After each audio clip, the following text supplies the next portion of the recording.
Okey, bismillahirrahmanirrahim. Assalamualaikum warahmatullahi wabarakatuh dan selamat petang.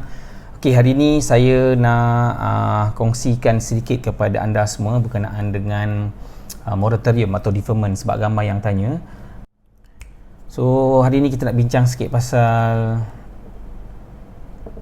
ni dia. Okey, financial talk kan berkenaan moratorium atau deferment. Okey.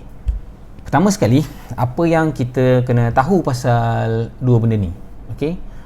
So sebagai introduction, moratorium ni sebenarnya adalah satu kita panggil benda yang government announce baru-baru ni untuk memberi kemudahan kepada peminjam loan kan untuk tangguhkan bayaran dia.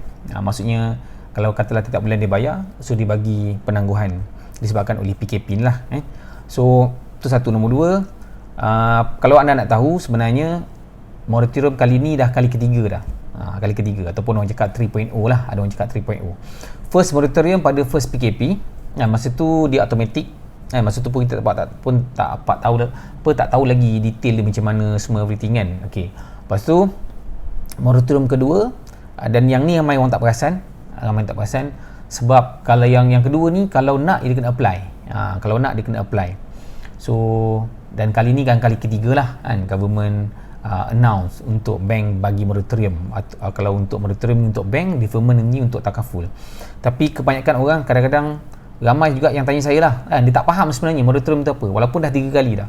Tapi tak apalah, sebab yang faham memang faham, yang tak faham tu mungkin saya boleh berkongsi lah apa yang saya tahu untuk kemudahan anda supaya anda dapat idea untuk kita panggil buat tindakan yang selanjutnya lah. Sebab kebanyakan daripada kita memang ada loan, dan bagaimana kita nak buat dengan loan kita tu, sama ada kita nak ambil moratorium ke tidak ke.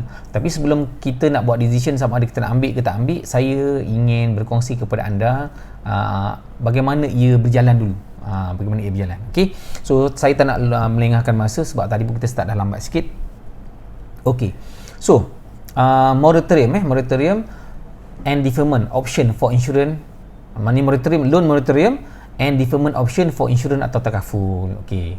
So, yang ni sebenarnya untuk yang 3.0 ni under program pemulih kan. So, government bagi arahkan bank negara dan arahkan bank-bank untuk berikan moratorium selama 6 bulan dan kemudahan untuk B40, M40, T20 dan usaha mikro tanpa syarat. Maksudnya siapa-siapa boleh apply. Sama ada you terjejas ke income, tak terjejas ke income, you boleh apply kan. So tak ada pilihan tak ada, kita panggil tak ada pengecualian lah. Maksudnya kalau dulu mungkin ada yang terjejas saja kan, boleh apply, yang ni tak terjejas pun boleh apply, tak kisah siapa-siapa pun. Cuma apa yang saya ingin kongsikan adalah bagaimana ia berjalan kan, sebagai sedikit pengetahuan kepada anda. Okey. So kemudian untuk deferment pula, deferment option ni lebih pada takaful lah. So, takaful ataupun insurans. So apa impact dia pula? Sebab loan dia punya perjalanan dia berbeza, flow dia berbeza, takaful atau insurans flow dia pun berbeza, impact dia pun berbeza. Okey. So kita cerita pasal loan moratorium dulu. So basically apa dia loan moratorium ni? So kalau nak faham, saya tunjukkan dalam bentuk diagram ataupun dalam bentuk animation lah supaya anda lebih faham Okey, dia lebih kurang macam ni.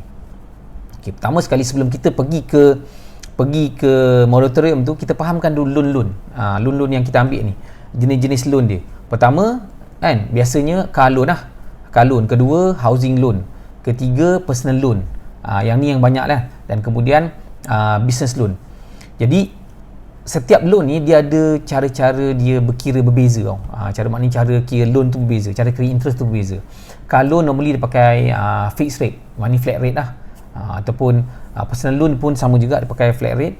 So kalau housing loan dia pakai floating tu maksudnya dia pakai outstanding balance. So walaupun sebenarnya katakanlah loan antara kereta dan rumah dia punya interest dia sama, tapi dia punya kiraan tu berbeza menyebabkan jumlah interest pun berbeza. Okey. So itu saja. Yang business loan ada banyak juga cara dia. Ada yang mungkin dia pakai overdraft, pakai daily rest ataupun monthly rest, ataupun dia pakai fixed rate. Ada banyak jenis. Tapi yang kebanyakan orang ada yang sekarang ni saya nak sentuh adalah mungkin car loan, housing loan, personal loan dan juga mungkin ESB. Okey. Sekejap Okey. kita tengok.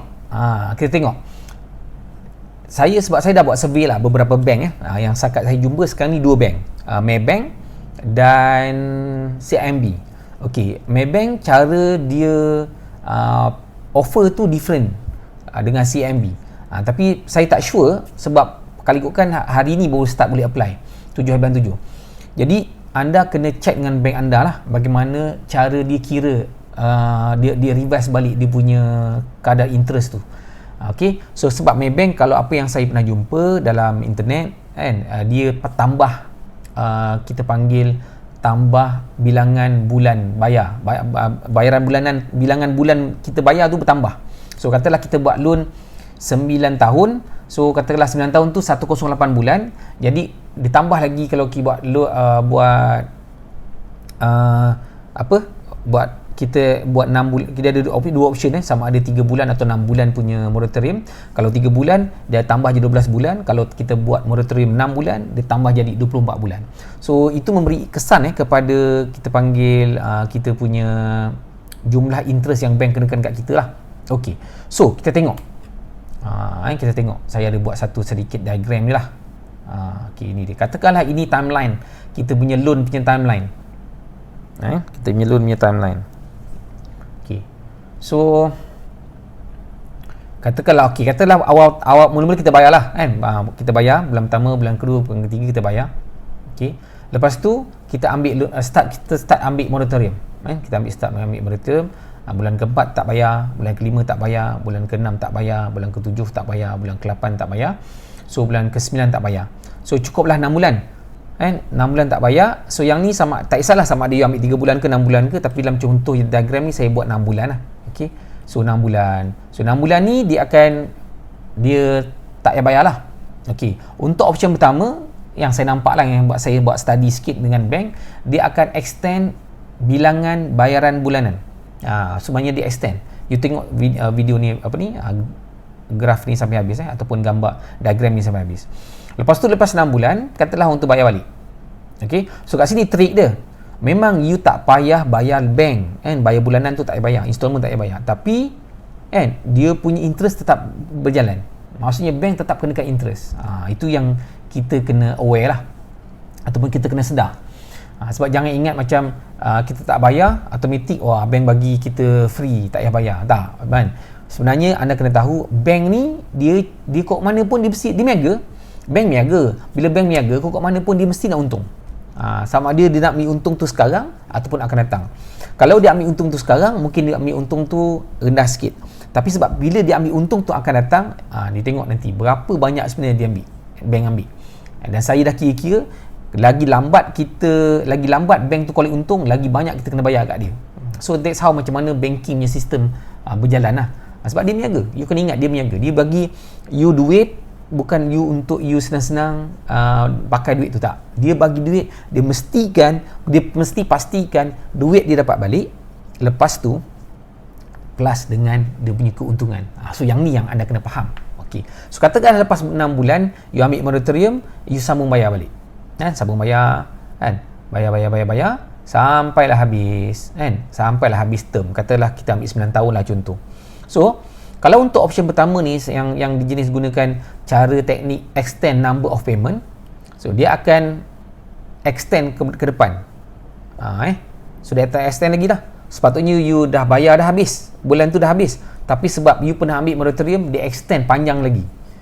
So kena tengoklah berapa bulan yang dia bank offer kan? So you kena bayarlah sampai habis. So ini satu teknik yang pertama kan, yang saya nampak lah, yang saya study. Okay, teknik yang kedua, dia gunakan teknik pay lump sum compounding interest at the end of loan tenure. Maksudnya kan, you dah buat loan moratorium, jumlah interest yang terkumpul tu kan, you kena bayar bila dah habis loan tu nanti, you kena bayar selepuk. Tu dia punya yang saya nampak term and condition dia. Sebab tu sebelum you ambil apa-apa moratorium ke apa, pastikan apa yang di offer tu you faham. Sebab normally bank ni benda-benda syarat-syarat ni dia akan tulis halus-halus je, dipanggil fine print, halus je. Jadi bila halus, kita kadang-kadang tak tahu, jadi kita kena baca je lah. Okey, sama ada you nak ambil tak ambil itu tak kisah, itu kemudian. Itu belum saya tak sentuh lagi. Tapi yang saya nak anda adalah anda kena faham dulu dia punya game dia macam mana. Jadi kalau katakanlah anda ambil, at least anda tak terkejut dengan apa yang berlaku pada you punya loan. Kalau you ambil, kalau you tak ambil, tak apalah, tak ada kesan. Kalau you ambil, saya tak nak you terkejut. Tengok, apa saja ni macam ni? So inilah sebenarnya yang saya nak kongsikan. Okay, so sama juga saya buat benda yang sama. Dia punya flow dia. Okay, saya tengok, katalah bulan pertama, bulan kedua dia bayar. Lepas tu bulan keempat tak bayar, bulan kelima tak bayar, bulan keenam tak bayar, bulan ketujuh tak bayar, bulan ke-8 tak bayar, bulan ke-9 tak bayar. So moratorium sama ada 3 bulan atau 6 bulan, bergantung lah. Tapi contoh saya ni, saya buat 6 bulan. Okay, so extend bilangan, silap ni tak ada extend bilangan. Dia bayar lamsam, kan? So walaupun tak bayar, tapi interest tetap dikenakan. So ni ada silap sikit, tak apalah. Okay, so lepas tu you sambung bayar, kan? Sambung bayar sampai habis. Lepas tu dekat hujung ni dia kena bayar additional. Dia kena bayar additional jumlah sekaligus interest yang terkumpul. So mungkin anda tak berapa faham ataupun tak berapa clear benda ni lah, sebab benda ni memang agak teknikal sikit. Tapi tak apa. And okey, kalau anda nak faham, kita tengok contoh bagaimana bank offer. Ini sebab saya pernah tengok dekat website CIMB ada, dekat Maybank pun saya dapat screenshot daripada saya punya kawan lah. Okey, bagaimana kiraan interest